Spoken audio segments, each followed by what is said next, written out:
I'm curious, so as we're thinking about this AI future or whatever's coming next, what elements of an unexpected future could you anticipate in the next 5 years? What might an unexpected future alongside AI look like? Well, I think an unexpected future may be suddenly seeing this partnership being an incredible learning amplifier. Mm.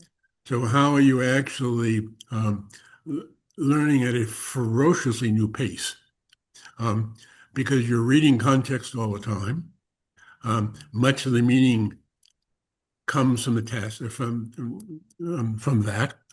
You're back to not only a tacit knowledge, but maybe even a collective tacit knowledge um, that you and a couple other people would be engaging in as you embark on a new project. And so there's a sense that just because you don't know it, the real question is how do you start to probe it? And what are smart ways to probe? There can be dumb ways to probe, but there can be many smart ways. And you start to pick up hints from each other in how to probe this new situation, um, preferably in moderately safe ways. Going back to my hitchhiking days, that mattered a lot. But but again, it's something that you become aware that look at this is a precarious world. It's changing very fast. There are very few rigid rules that are being necessarily always adhered to, and you learn how to to almost swim in this world. Um, and as you know, I'm a strong believer in the whitewater world. Um, and in the whitewater world, I was a kayaker. You learn to roll with things pretty well, but you also need to learn how to predict things. And you often have a partner up on the hill that's advising you that it looks like this is about to come down this wave, and so you know how to handle yourself then, and so it's just a sense of being more deeply embedded in the world, Mm. but with the world. And so, as a new form of listening, and listening to nature, listening to the world, and listening to your partnership, be it human or be it AI, and preferably both. I think that's really exciting and hopeful and I really hope that's where we go. AI as a learning amplifier, I think is a really, really wonderful construct and the connections you were making it to some of these broader things we have in society like nature and human connection, I think are really, really fascinating.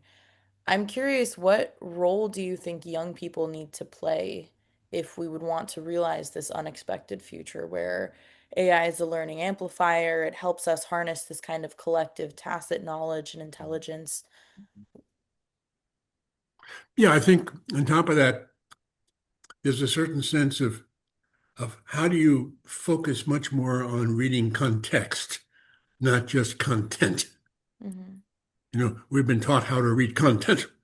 I read this book just right, and I am taught. Um, and it has very little to do with, oh, how do I really understand the shades of this context right now? And in today's age, trust really comes from being able to read context um, and the willingness to explore comes from reading context and knowing how to do it safely.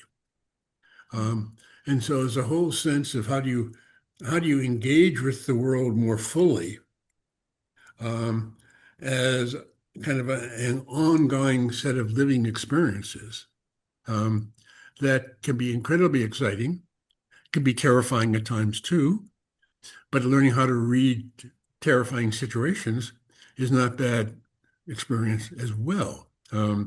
Not everything is always pleasant. Not everything is always right. And so, there's a sense of understanding that we as humans are interacting with humans we're interacting with AI to some extent, but we're also interacting with nature and animals.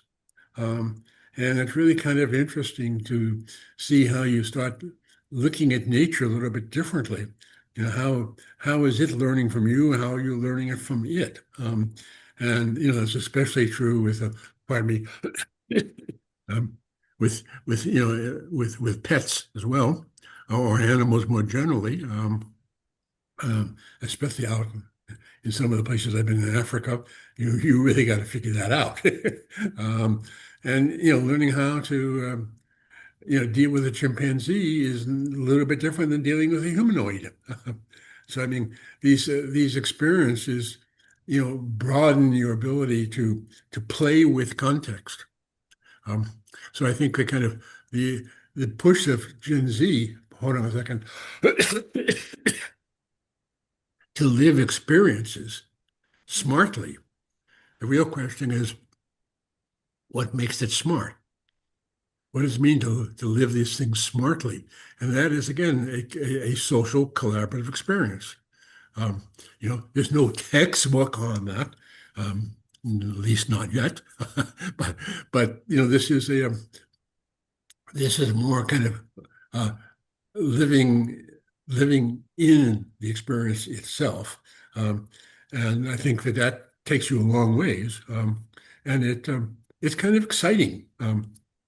So it's a little bit hard to get bored um, in today's age because you're being hit by something new almost every hour or so. Yeah. Thank you so much, JSB. Thank you for taking the time. Yeah.